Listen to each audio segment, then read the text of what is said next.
Para a entrevista do dia com Maria Lídia Flandoli. Faltando menos de 2 meses para as eleições, candidatos intensificam campanhas na guerra pela sedução do eleitor.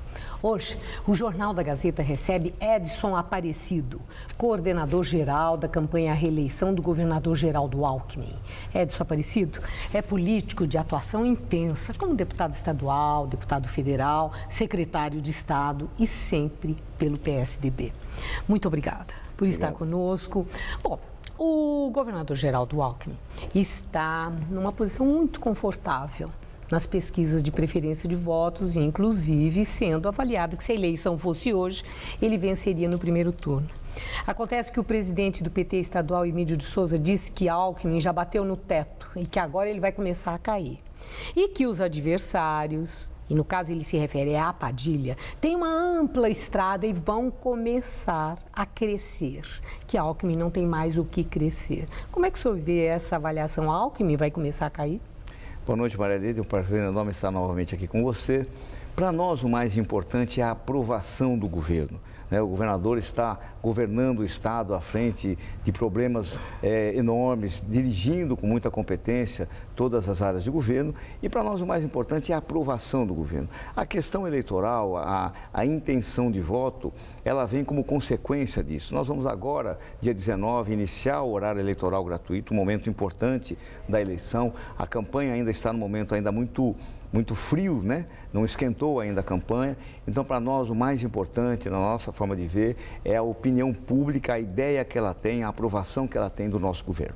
Agora, tem uma coisa que todo mundo está aí comentando, mas é que é incrível, né? Geraldo Alckmin está sendo alvo de uma artilharia daquelas pelos adversários, por alguns pontos, questões bem pontuais. Uma delas, a crise da água, a questão da segurança pública e aquelas denúncias do chamado cartel dos trens do metrô aqui em São Paulo. E Alckmin continuou crescendo na preferência de voto. Nada dessas críticas, assim, nenhuma delas atingiu e fez dar uma baqueada, essa subida que ele teve nas pesquisas. Como é que o senhor vê isso? Na realidade, o que aconteceu foi o enfrentamento que o governador fez e o seu governo de todas essas questões. Seja a crise hídrica, todos nós estamos vendo, há mais de 86 anos que nós tínhamos uma seca tão grande e o governador enfrentou, ele, na linha de frente, essa questão, está administrando. Nós vamos ultrapassar este momento crítico e não vai faltar água à população, né? Até porque a população foi extremamente solidária, compreendeu o momento que nós estamos vivendo. A mesma coisa na questão de segurança. O Estado de São Paulo hoje é o Estado que mais investe em segurança pública. Quando nós assumimos o governo em 94, para você ter uma ideia, o orçamento de segurança pública era pouco mais de 2 bilhões de reais. Hoje é mais de 24, 25 bilhões de reais, né? A segurança pública é uma prioridade do seu governo e todas as dificuldades que nós tivemos nessa área, o governador da mesma maneira enfrentou, deu resposta, enfrentou o crime organizado.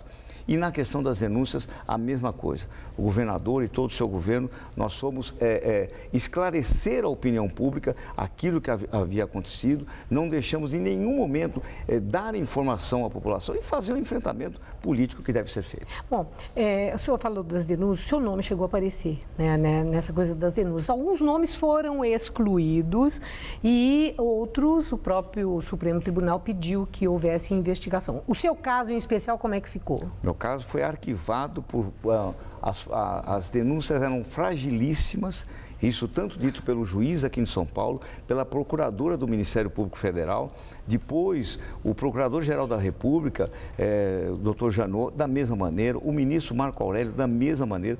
Todos nós sabemos, Maria Lídia, isso foi uma coisa que se foi constatando ao longo do tempo, a maneira com que esta denúncia foi construída, né? Pelo PT aqui em São Paulo, pelo presidente do CAD em Brasília.